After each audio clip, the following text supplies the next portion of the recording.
Right, hey Sabrina, thank you Hi. so much for being on the Working Wellbeings podcast. I It's appreciate to it. be here. Yeah, lovely to meet you. I think this is our first time meeting, It right? is. It is. Yeah. Face to face. So, would you like to tell me who you are, what you do?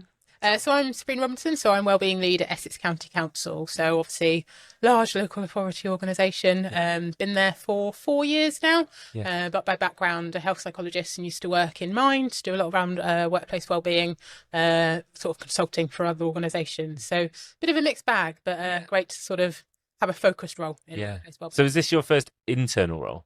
Yes, I've done consultancy for other councils before, so this Yeah. is the first sort of specific role that was made Yeah. for wellbeing. I think at the time, around 2019, they started to do some kind of research work with their colleagues. I think they had an external consultant come in, and from that diagnostic, they started to think, well, actually, we need to do much more on workplace wellbeing, but we don't really know where to start. Yeah. And as with many organisations, I think where they started their journey, they're like, oh, we can just bolt that on to the rest of HR, for example, or we can have it in our public health team. But actually, when they started, they realised we've got too many things going on. They've just gone through big transformation, a lot of, job losses, but also, lack of stability.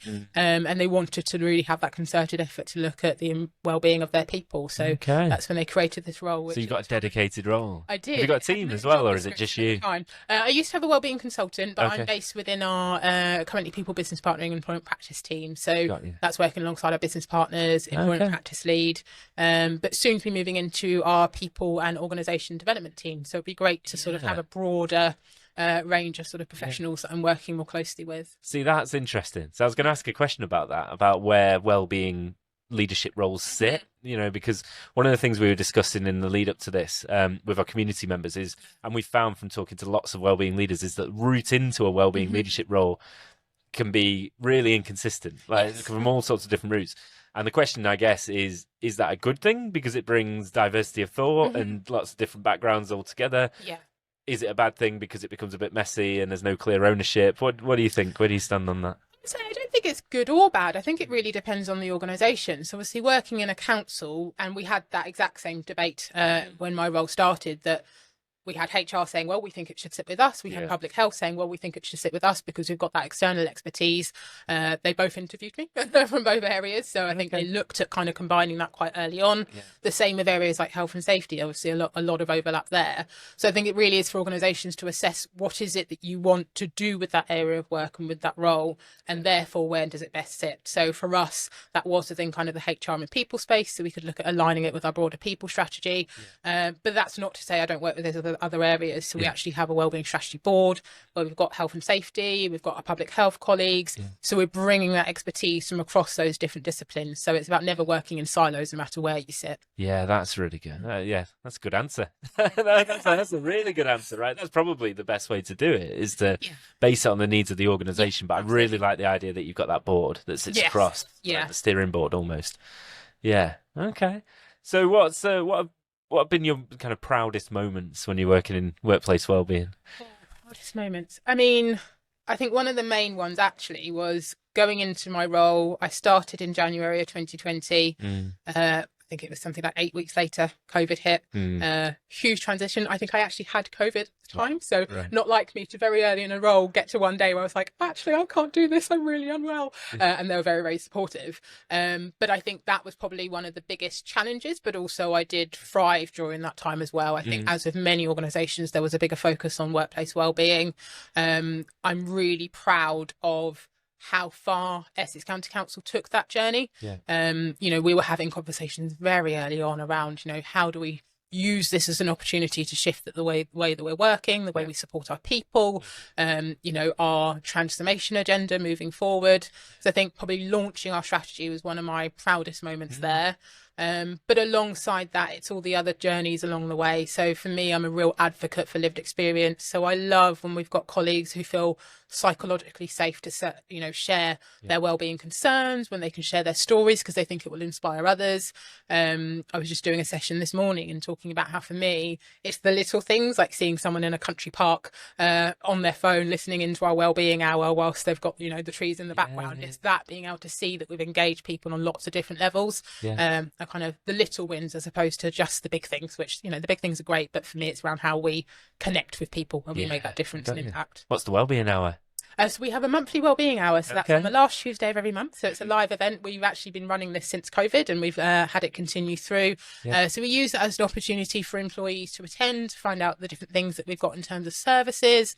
We'll have guest speakers. So just recently, it was obviously International Women's Day. We had International Women's Month, but we had a huge focus on employee wellbeing. And with that, we had a couple of different speakers. So we had someone talk about a lived experience of their breast cancer journey.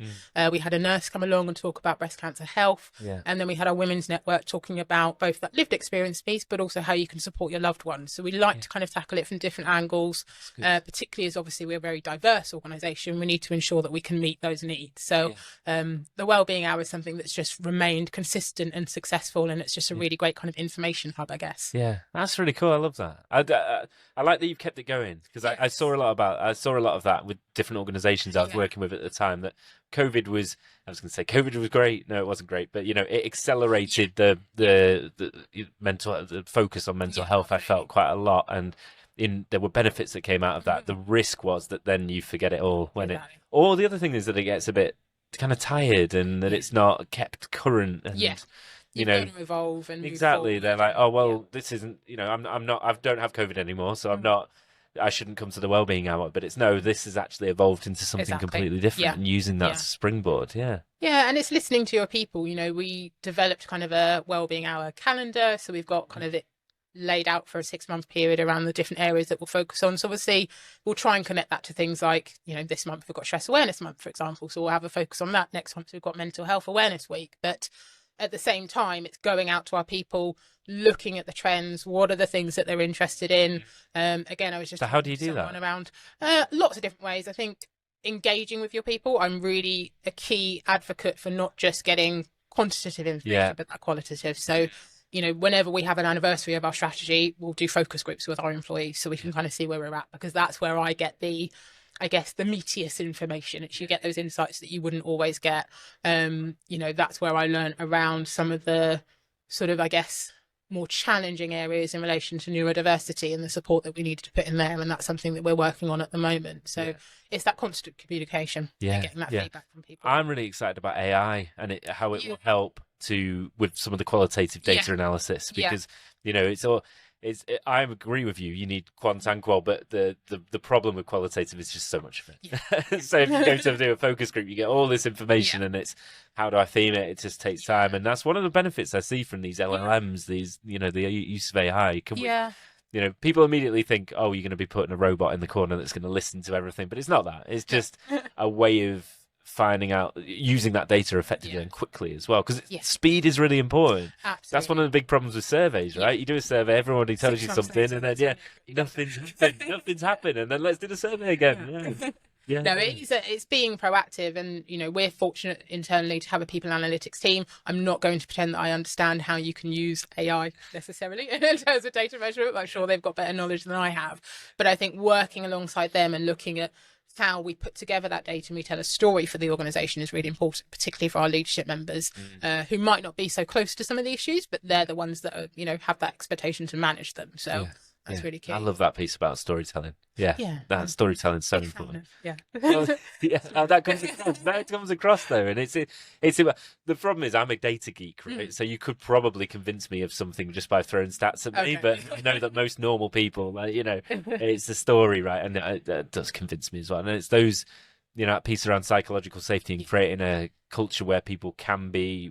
Earlier pod today that we were talking about the importance of vulnerability and authenticity, and that only comes from those stories. That's not going to come from this stat or this pie chart. Going to what resonates with people, and that's why even leaders sharing their stories. You go back to you asked about proudest moments. It's when we have a leader talking about the challenges that they faced and the things that they find difficult. As much as it shouldn't be like that, a lot of the time people feel that they need a little bit of that role modeling and kind of permission to share those stories. So if you can get leaders in that space, that's kind of a starting point to then have that filter through. Yeah, absolutely. It's all the leader's fault, right? No, I don't. It's a good point that there's a lot of expectation on leaders. It's really challenging. It's making sure that they're well supported as well. And people in your role. Because again, absolutely. The audience of this podcast, primarily people who are in wellbeing leadership roles, and need to look after themselves as well, you know, because I often find this may be the same for you, that you're brought towards the role because of a passion for the subject and all the rest of it.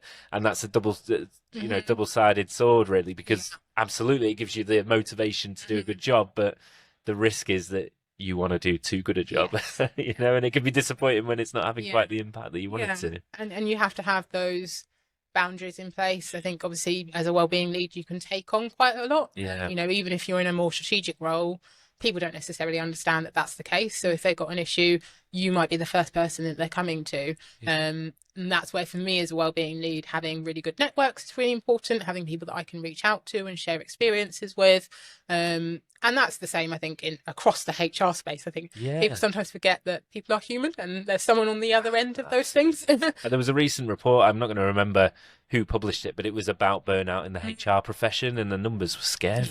You know? You talked about networking and community. So is that something you've just built up yourself over the years? Or?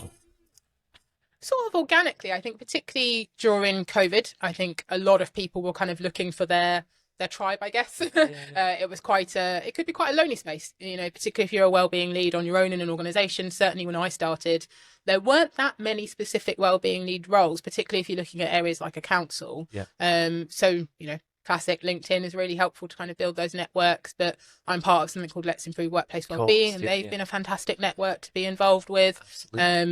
It's reaching out to people. I'm not the most social person, I would say, so that's something I do find a bit more challenging, but actually those network people, you come across quite social. Well, that's the interesting thing. I am actually quite introverted and quite shy in general, but actually having those people that I feel I can make that connection with, and you know, I can talk to, and if I've got concerns I can voice that with them, is really, really key, both whether it's internally within the organisation but also external as well. That's a really interesting point. I feel the same. So I would say I'm introverted as well, absolutely, even though my job is literally to be the opposite. But having that community that you can lean on and share things with, and it's finding a place where you can communicate in a way that works for you as well, you know. So do I want to turn up to, I was going to say, a massive event with like that? Of course I do, you know, do I want to do something that's more kind of social based? Perhaps not, but there's other ways I can access, you know, networking and community. Absolutely. But obviously we're biased, right? But I think community is hugely important. Absolutely. I was going to ask you about the role as well. I know what I was going to ask you about. So we've talked about some of the proud moments, some of the successes and whatnot. If I was going to play devil's advocate, I would say this is amazing. We're at the Watercooler. There's so much going on with wellbeing. There are dedicated roles that we're seeing now. However, if you look at any statistic about levels of stress, anxiety, depression, they are moving in the wrong direction. Why is there a negative correlation? How do we stop those things? And what moves the needle in terms of... I think it's about interpretation to some degree. And this is something that I talk a lot about within my organisation when we're looking at data. Because if, for example, you look at sickness absence rates and they're increasing, you can say, oh, well, that's a problem. That's something that we need to address. That's a negative trend. But actually, is that because people feel more comfortable to report that sickness absence, and they feel more comfortable to say that it's due to mental health rather than saying it's, you know, I've got a cold or a headache or whatever else it is? So that's, again, going back to those stories, why I think that's key, because that's how you bring together a narrative. You can't make assumptions from the data that you're seeing. At the same time, I absolutely think there is a trend where we're seeing an increase in needs around mental health. You know, that's predicted during COVID particularly. I think we're still seeing the aftermath of that, even if we don't necessarily want to admit that. And I think we will for, you know, many, many years to come. But I think part of opening up those discussions is that people do feel more comfortable to say when they have a mental health need. So naturally, we are going to see that spike. And to some degree, I think that can be a positive thing as long as we have the structures there to support them. But it's sort of as well shifting it so that we can work in a much more preventative way, which, you know, it's great, as you said, to be here, and we've got lots of providers and services, and that's fantastic. But actually, there's no use in having all of those things if you're not having discussions around, do people feel safe in work? Are they well supported? Can they actually engage in their role? Have they got the resources to do so? You know, have they got good support from their line manager, etc., etc.? You have to have all of those foundation pieces, and then you can use all the wonderful things that are available to you to kind of, you know, support those who do need it. That's really interesting, that piece about what's the data actually telling you.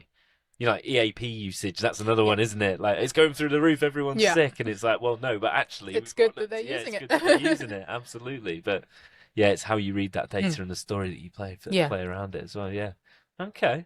So if you could go, so you've been in the role or in this space for a number of years now, but if you could go back to your younger version of yourself and give them a piece of advice, something that you know now that you didn't know then, what would you?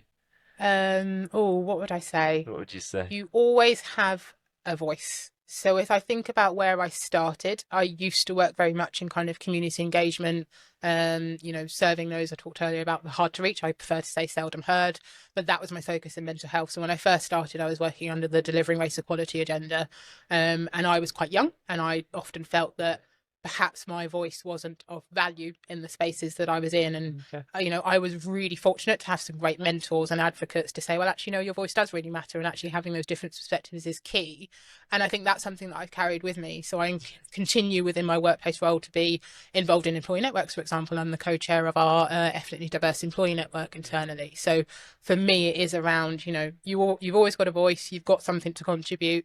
Be confident in that, even if you do feel a bit introverted and a bit shy, look at the things that you're able to bring to the table and always learn. That's so key. I think particularly when you work with, I was working with clinicians and people who could be quite set in their ways. But for me, you've always got something to learn from anyone that you meet, whether it's something tiny or something huge. Don't ever think that you've got all those knowledge and resources, because other people will have just as much as you do. So, a learning culture and kind of building that, I think, is really key for yourself, but also how you contribute to your organisation. Yeah, good answer again. Good answer. That would have been good advice, right? Yeah. You mentioned the link to DEI briefly there. Yeah. So is that something that you're still looking at as a council? How do you marry those two pieces together? Yeah, still something very high on our agenda. Obviously, politically, there's been a lot of noise around sort of EDI strategies and things, but really pleased within Essex County Council that we have our own EDI strategy. I actually sit in the same team as our EDI lead, so we work very, very closely together, joining areas like that, but also with employee experience and engagement in other areas as well. So they're intrinsically linked. It's all about the people's journey and, that life cycle that people go through. So therefore, you can't separate out wellbeing and in EDI. You need to work together. Yeah. It's so interesting. I agree wholeheartedly. The risk is, again, if I'm playing devil's advocate, I don't know why I am, but that's the point of the podcast, right? I guess the slight risk is, you said that it's quite politically charged, particularly around EDI. And do you see a risk that adversely affects the wellbeing agenda, or do you think that? Yeah, I don't really know what the question is there, but do we just need to embrace that and say, well, yeah, it's hard, but. I think for me, I sort of see it as a bit of a challenge that I want to try and rise to. So there has often been this connotation of, either EDI doesn't work or well-being is the soft and fluffy stuff. And for me, it's actually, how do we change that so that people really do see the value of those areas? And at the end of the day, an organisation's most important asset, obviously, is going to be their people. So if you're not supporting them, you don't recognise their diverse needs, you're not looking after their health and well-being, you won't get to your end goal, which for us obviously is supporting the residents of Essex. I was doing a session this morning, and actually there was someone who was a resident in Essex, and they were like, oh, it's really interesting to hear from that kind of other perspective how you're talking about how you support residents of Essex, and then started talking about potholes. But that's that's I was going to say, our videographer who's helping today, he lives in Essex, so he should have been intervening instead. It doesn't matter to people. I think that's the key thing. Nice one. And you briefly again, you touched on mentoring before, just briefly, when you mentioned you had some good mentors. Is that something that you advocate? Is that definitely, absolutely? I've had some really great people that I've worked alongside throughout my career, whether it be, a lecturer who was my supervisor when I was doing my master's research, for example, who had a huge influence on me. And at the same time, I think I'm a real keen advocate for being a mentor as well, both from the perspective of paying it forward, I guess, but also the learning that you can get from that. I've been a mentor for people. And actual fact, our executive director in our people space, who recently left the organisation, when I had the last conversation I had with them, they were like, I really want you to do more mentoring for people who are kind of similar to you and that can kind of learn from you. So that's my task that I now need to try and fulfil to just give that wider support. Oh, so that's what you're actively looking into. So yeah. Okay, so one of the questions I was going to ask you off camera, but we can do it on camera, was whether we could speak to you about that, because one of the things that we're really interested in doing, because we spoke, you know, we were listening to the things that we're hearing by the people from the people that we're talking to. One of the things that we'd love to do is more to support the talent pipeline that exists from, you know, graduation perhaps, or, you know, coming out of another role through wellbeing leadership, because that path is not as well trodden. You know, it's still a real, it doesn't feel new to you or I, because we've been working in this space for so long, but it is a new space. It is a new space. It's not like your IT director, your finance director, where you kind of know what you've got to do. And I genuinely think mentors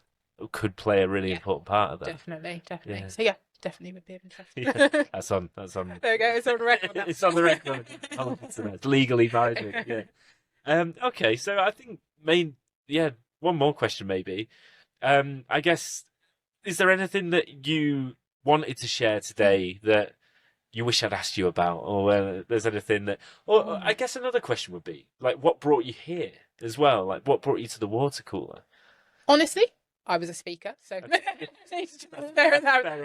was a big draw. But actually, no, I think just generally I hear a lot about the Watercooler. I've attended in the past. I think it's useful to have lots of people come together that are passionate around the same space. You know, what I find really helpful, as I said, great to see the providers at these events, but it's the conversations that you have with people and the things that you can learn and the connections that you can make is the thing that I will take away with me, not just, you know, the free pens and things like that. As much as that's great. There are some decent freebies. That's mainly no.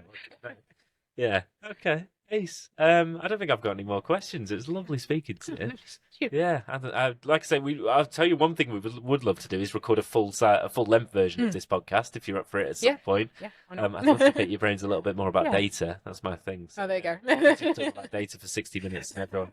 I'm not sure I can manage that. Everyone could switch off. I could switch off the entire time. Yeah. Ace, thanks very much. Thank you.